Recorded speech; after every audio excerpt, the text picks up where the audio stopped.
comienza nuestra sección en verde. Damos la bienvenida a Pepe Larios. Pepe, muy buenas tardes. ¿Qué tal? Y muchísimas gracias por acompañarnos en este enclave, por cierto, desde luego privilegiado, ¿no? Es una suerte poder estar aquí.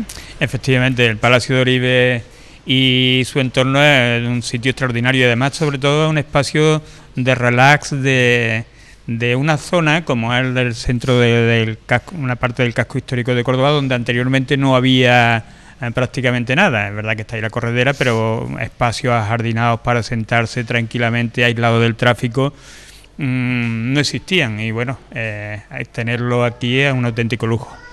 Efectivamente, en la actualidad, pues ya sabemos, sede de la Delegación de Cultura, este Palacio Renacentista, en el que disfrutamos ya unos cuantos días el especial de verano en la temporada pasada y al que hemos vuelto, la verdad, de muy buena gana, con mucho ánimo.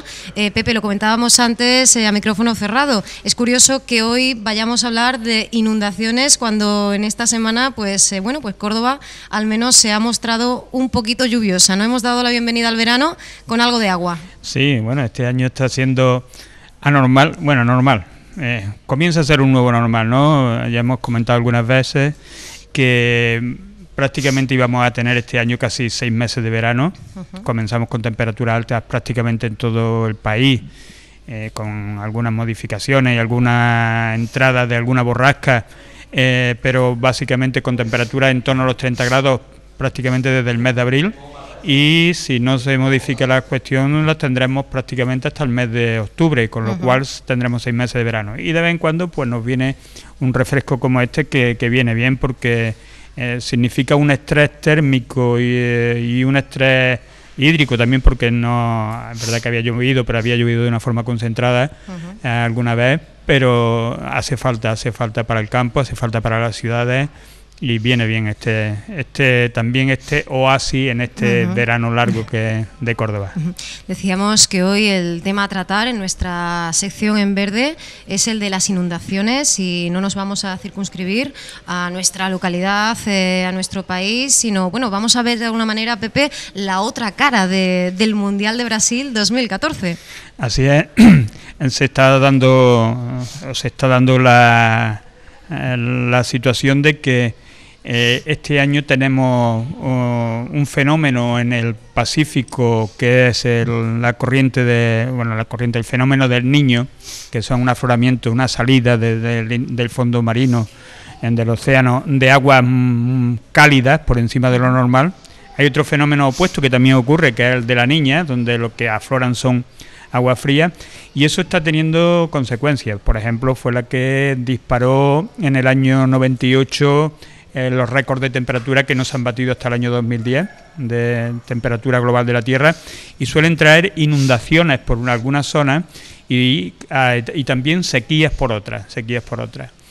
Con toda la cuestión del cambio climático, el ciclo del agua está dopado y conviven incluso en el mismo territorio algunas veces inundaciones de una gran envergadura con sequías importantes. En este caso, en toda la zona de Curitiba, donde estaba la selección española, se han dado inundaciones importantes, con la obligación también, con la evacuación de números en algunas zonas de importantes, hasta de más de 25.000 personas, y en Curitiba en concreto, poquito antes de estreno de la selección española, 300 personas tuvieron que ser evacuadas por el problema de la inundación. Inundaciones que hemos tenido allí, coincidiendo con ese mundial, y que nos pone a las claras también el problema del cambio climático, pero que también hemos tenido de una forma muy importante en toda Europa, en la zona de los Balcanes, y en Hungría, y en todas estas zonas también hemos tenido unas lluvias torrenciales que también han supuesto bastantes daños para la población. Si a eso le sumamos todas las tormentas que hemos tenido durante este invierno, que han azotado de manera impresionante toda la vertiente atlántica y cantábrica de nuestro país, pero no solamente de nuestro país, sino también de Gran Bretaña, de Francia, etcétera, bueno, pues nos están poniendo de evidencia que tenemos el cambio climático, lo tenemos aquí y está teniendo ya unas consecuencias serias para las personas, para el medio ambiente y también para las propias economías, ¿no? Uh-huh. Efectivamente, la sucesión de ciclogénesis explosivas en el Atlántico, las inundaciones en el Reino Unido. Nos preguntamos siempre lo mismo, Pepe, da la sensación de que vivimos en un eterno bucle en todas las entregas, además de la sección en verde. No terminamos de tomar conciencia y es muy curioso y creo que muy significativo el que La Roja pues instalara su cuartel general precisamente en Curitiba, donde ya se tenía conocimiento de esa alerta, donde ya se temía pues la posible subida de los ríos Barigui y Belém debido a la persistencia de la lluvia. Sí, yo creo que algún comentarista lo ha tenido en cuenta, ¿no? También sí. el tener la base de la selección española en Curitiba y luego tener que jugar en el Maracaná a muchísima distancia y con un clima al contrario en este momento con temperaturas muy altas. Algunos aluden a ese elemento como uno de los elementos que ha hecho que la selección española no haya podido pasar de la primera fase. Uh-huh. Bueno, alguna influencia tendrá. Luego habrá que tener en cuenta también cómo el cambio climático también influye, en este caso, en eventos deportivos. Pero ya ha influido otras veces. Recuerdo que la Olimpiada de Invierno en Canadá tuvo que ser, para poder realizarse, tuvieron que traer en helicópteros nieve porque era imposible realizarla con prácticamente ninguna nieve. Uh-huh. Sin embargo, simultáneamente en ese momento en Estados Unidos teníamos unas nevadas impresionantes, ¿no? Son las paradojas de este clima que el ser humano ha modificado en los últimos años. Uh-huh. Y que efectivamente ocurre este bucle porque tenemos que comenzar a ser conscientes y no se suele habitualmente tratar en los medios de comunicación, salvo en momentos muy concretos, y que nos va a afectar a nuestras vidas de una manera importante, ¿no? Uh-huh. Ya hemos visto también algunas cuestiones como en Córdoba, ¿no? Para el año 40, 41, 42, pues se esperan temperaturas muchísimo más altas para nuestro verano. Entonces esto tenemos que tenerlo en cuenta para modificar en nuestros estilos de vida, pero que no tienen por qué ser peores, o nuestros modelos de energía basados en la energía renovable, ya hemos comentado varias veces, ¿no? Y más en este momento, que alguna vez también lo hemos comentado, que por primera vez en la historia es más barato producir energía eléctrica, por ejemplo, de fuentes renovables, que comprarlo directamente a las empresas eléctricas, ¿no? Uh-huh. Y volvemos pues a tierras brasileñas. La ciudad sede mundialista de Natal también declaraba, además lo hacía poco después de esta noticia que dábamos hace un momento, ese estado de calamidad pública por las lluvias, según un comunicado divulgado por la alcaldía. Hace muy poquitos días, el pasado fin de semana, en 36 horas, los pluviómetros midieron 221 milímetros de lluvia en la zona este de Natal, casi el total esperado para todo el mes de junio, ¿no? O sea, La Roja no lo preveía, sí, pero tampoco lo ha hecho, ¿no?, el resto de la organización. Así es. Y suelen ese tipo de fenómenos es el que suele darse ya con frecuencia, ¿no? Sí. Eran fenómenos extremos y esos fenómenos extremos se están repitiendo. Lo que antes comentábamos, cuando llueve de forma alarmante. Yo recuerdo también las inundaciones de Córdoba, donde hace también 2-3 años, en un periodo muy corto de tiempo, las lluvias medias de Córdoba están en torno a unos 650 litros o milímetros año, y también tuvimos prácticamente casi 300 en torno a un mes. En el caso de Brasil, además, los contrastes son importantísimos y hay que tener en cuenta un elemento fundamental, y es que en Brasil es la mayor zona del mundo de bosque húmedo, de bosque ecuatorial, y las alteraciones climáticas que se produzcan en Brasil, bueno, todas tienen repercusión porque todo está interconectado con todo, pero la masa forestal de Brasil es de la suficientemente importancia para que cualquier variación importante en esa zona repercuta en todo el clima mundial.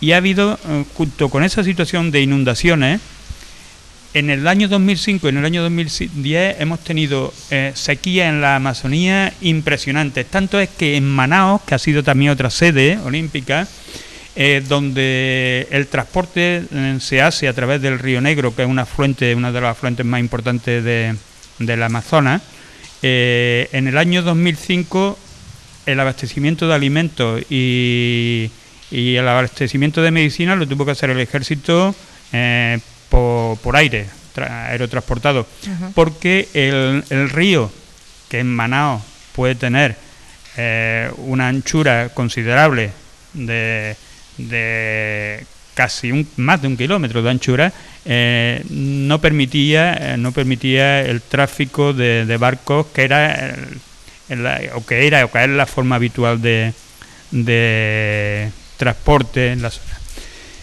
Y la importancia que tiene es que al ser un bosque tropical captura gases de efecto invernadero, captura dióxido de carbono. Si se producen estas sequías, ya digo, en el 2005 fue alarmante y se volvió a repetir en el 2010, entonces lo que ocurre es que parte de los sumideros, parte de los sitios donde se quitan de la atmósfera esos gases de efecto invernadero que provocan el cambio climático, no funcionan. Y si no funcionan, al contrario, se convierten en emisores.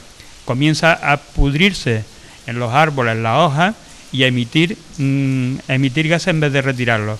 Y eso acelera, es un bucle que acelera el efecto del cambio climático. El seguimiento de lo que está ocurriendo, de lo que ocurre en el clima en la Amazonía, por tanto, es vital para toda la humanidad. Hay también otras zonas de gran importancia también forestal, como son los bosques boreales, que del entorno de las zonas frías, ya más cercanas al Polo Norte, que también tienen una gran importancia, que también están muy afectados por el cambio climático, pero la zona de la Amazonía, que es de los pocos también reductos. Anteriormente teníamos más zonas de bosque ecuatorial en África y en Asia también, pero que se han ido reduciendo de forma alarmante. Y por tanto, preservar la Amazonía es vital para el futuro de la Tierra, no tanto para el futuro de la Tierra, sino para el futuro de nuestra especie, de nuestra civilización, ¿no?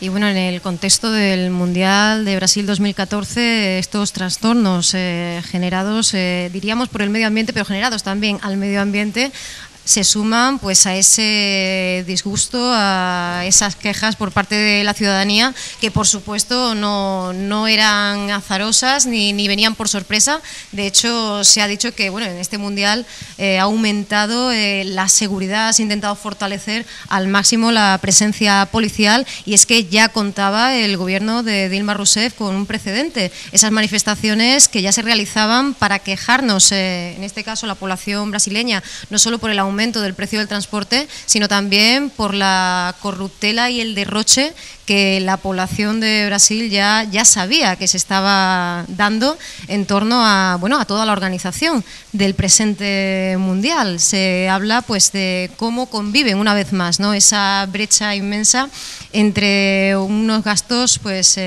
increíbles en estadios que ni siquiera se han terminado de construir, con la inseguridad que viven en el día a día muchísimas familias en las favelas, ¿no? El movimiento viene de largo, como tú has comentado. Es un movimiento que comienza con unas reivindicaciones por el transporte, para abaratamiento del transporte. El movimiento se llamaba y se llama Pase Vía, sí, que comenzó a reivindicar en principio el abaratamiento de los transportes para poder acceder a las ciudades o para poder ir a estudiar. Y que pasa de esa reivindicación concreta de abaratamiento del transporte a comenzar a cuestionar todo el modelo de sociedad brasileño, donde hay aunque el Partido de los Trabajadores, que es el que está gobernando desde hace ya unos cuantos años, pues ha evitado algunos de los desniveles que existían, pero todavía existen de una forma muy importante. Hay una gran cantidad de personas que viven en infraviviendas y con con pocos recursos y simultáneamente otra parte de esa sociedad muy opulenta, sin apenas clase media. Eso ha ido generando todo ese movimiento y que, ya digo, que viene de atrás desde hace más de 10 años y que en estos momentos ha puesto también su mira en cómo muchas veces se organizan factos que benefician a una minoría, con grandes inversiones. Esas grandes inversiones suelen siempre estar acompañadas de corrupción, lamentablemente, en la sociedad en la que vivimos. Lo podemos ver prácticamente en cualquier sitio. Y que no benefician a la mayoría de la población, Entonces, todo ese movimiento social se ha puesto aquí. Y un elemento que yo creo que también es importante, que también ha ido ocurriendo, y es que la población brasileña ha comenzado a empoderarse.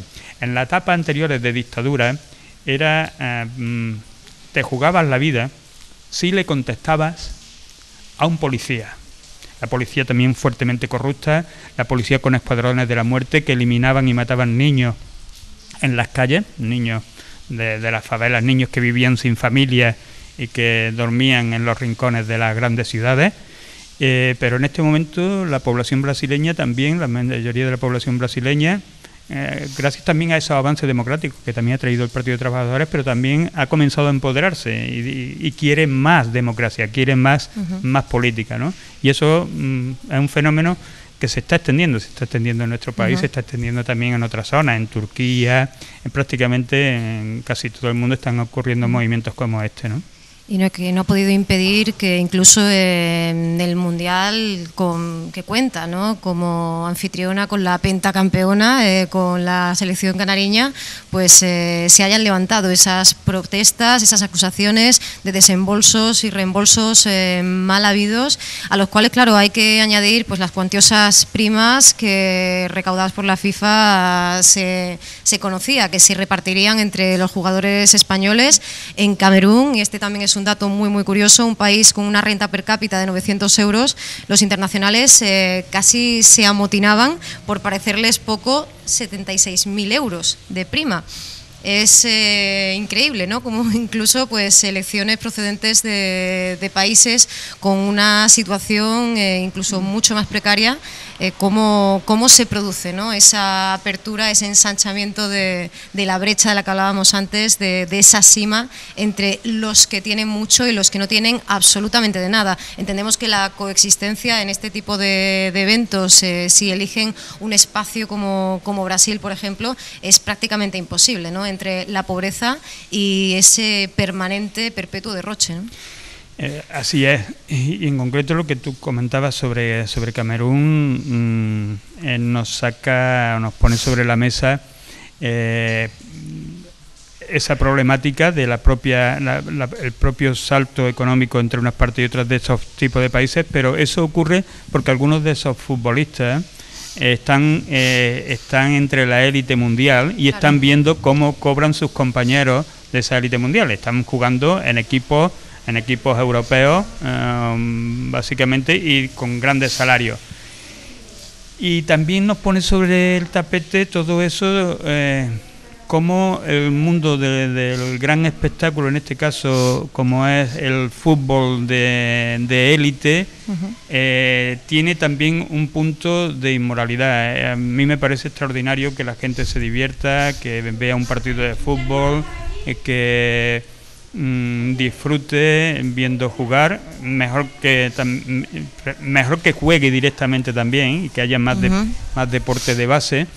Pero ese salto económico tan abismal, algunas veces que raya en los zoés, ¿no?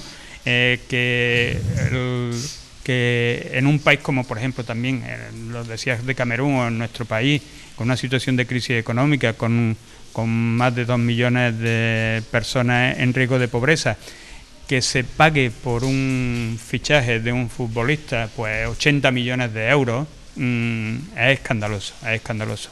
No tiene por qué estar reñido el espectáculo, el divertimento, No tiene por qué estar reñido simultáneamente con una equidad social. Y ese tipo de exhibiciones son alarmantes. Son alarmantes en Camerún, pero ese salto económico también se está produciendo, por ejemplo, en nuestro país o en otros países de Europa, ¿no? Sí, el desfase es más o menos evidente. Lo que sucede es que, pues, en un contexto como el del Mundial lo hemos visto, ¿no? De una manera muy, muy ilustrativa, también con todo ese programa de movilizaciones, de concentraciones, y esto ha llevado, pues, a muchos analistas, a periodistas como, por ejemplo, Miguel Ángel Bastenier, a preguntarse si, bueno, quizá estemos ante, pues, ese peligro de congelamiento, de congelación de esa potencia emergente que es o que ha sido Brasil, ¿no? Con ese traspaso de poderes de Lula a Dilma Rousseff, y si, bueno, pues podemos estar poniendo en juego la marca Brasil, ¿no? Bueno, yo creo que hay otros elementos, además de los que pudiera reflejar lo del Mundial. La crisis económica mundial está golpeando a todos los países emergentes. Está golpeando a China, donde tenemos una burbuja inmobiliaria importantísima. Los niveles de endeudamiento de los sectores de la clase media emergente china son importantísimos. Y en el caso de Brasil igual. En Brasil, hace 2-3 años, su crecimiento del Producto Interior Bruto, no me gusta utilizar esa medida porque es una medida que realmente no refleja la riqueza o el bienestar de las sociedades. Única y exclusivamente mide el dinero que se mueve en una sociedad, no el bienestar de las personas. Pero había llegado a índices de crecimiento de su Producto Interior Bruto inferiores al 2%, cuando anteriormente había crecido a unos niveles bastante superiores. Y en el caso de China, el otro gran gigante económico, ha bajado también durante prácticamente 10 años, ha estado creciendo por encima del 10%, a una media de por encima del 10%, y en la actualidad está en torno al 7%, con una pérdida importante. Esto nos indica que nuestro modelo social y económico globalizado está en crisis, no solamente aquí, eso es también interesante que lo vayamos viendo, no solamente aquí, sino que en todas partes. O Estados Unidos, el salario medio en Estados Unidos oficial, pero estadístico no oficial, está en torno a $7 la hora, que puede ser más o menos el salario que tenga también aquí una persona en España, cuando anteriormente el salto era importantísimo. En Europa ocurre 3/4 de lo mismo, en Gran Bretaña igual. Es verdad que su poder de compra en muchos de estos países es bastante mayor, pero la crisis está golpeando absolutamente a todos, porque es una crisis que tiene varias vertientes. Ha sido una crisis financiera, del sistema financiero, de un sistema financiero que ha actuado como jugando a la ruleta, una economía de casino. Y simultáneamente también una crisis de la energía. Yo siempre quiero recordar que la crisis del 2008, entre otras cosas, hay una restricción del crédito que provoca la caída de la subprime, de los bonos basura norteamericanos, pero también coincide con una subida del precio del crudo, prácticamente de unos $40 el barril a $140 el barril. Eso significa unos costes económicos para las economías de gran importancia. Y bueno, esta reflexión que hacemos en general, en la que, como es lógico y razonable y además muy necesario, está todo interconectado, y apelamos, ¿verdad?, a este sentido de la conciencia, de no pues crear estancos, ¿verdad? Hablar de medio ambiente es hablar de todo lo demás, efectivamente, pero es algo que no termina de calar quizá en la ciudadanía, lo va haciendo poquito a poco. Por eso hemos hablado de movilizaciones, de movimientos como ese de las ciudades en transición y ese movimiento localista y esa respuesta a una situación que no puede dar más de sí, pero utilizando pues el contexto concreto de lo que está sucediendo, por ejemplo, en el panorama deportivo y concretamente futbolístico. Nos preguntamos si esto en algún momento a la FIFA, por ejemplo, le puede terminar explotando en la cara, o si se puede tirar eternamente del hilo, ¿no? Yo creo que se están cuestionando en estos momentos con muchas cosas. Y ese cuestionamiento va a aflorar necesariamente un nuevo modelo de sociedad, que claro, es necesario, que es vital, y que en estos momentos de crisis todo está en una situación de convulsión. Tiene sus elementos negativos, pero el mundo que hasta ahora conocíamos no se puede soportar tal como lo conocíamos, y tiene que ir aflorando otro nuevo mundo. Y eso tendrá que ver con el deporte, tendrá que ver con el deporte de gran élite, como en este caso de los mundiales, y tendrá que ver y tiene que ver también con el resto de cuestiones, ¿no? Cuestiones ambientales o cuestiones económicas. Una de las cosas justamente que aportó el último tercio prácticamente, el principio del último tercio del siglo XX, es enseñarnos a que todo está relacionado con todo, que no hay parcelas estancas separadas unas de otras, y que tenemos que comenzar a ver la realidad desde esa perspectiva. Y enlazando con lo que estábamos comentando de ciudades en transición, ya de paso, pues recordar que este fin de semana, el sábado en concreto, la Federación de Asociaciones de Vecinos organiza unas jornadas de 4 horas justamente sobre energía y sociedad, energía y economía, energía y empleo, el sector eléctrico en España y alternativas, porque como anteriormente comentábamos, es necesario pasar de lo global a lo local y de lo local a lo global, ¿no? Y en ese sentido, en Córdoba también se están haciendo apuestas interesantes. Muy bien, además ir paso a paso, peldaño a peldaño, y bueno, pues reencontrándonos, ¿verdad?, con ese vecindario, con esa participación ciudadana.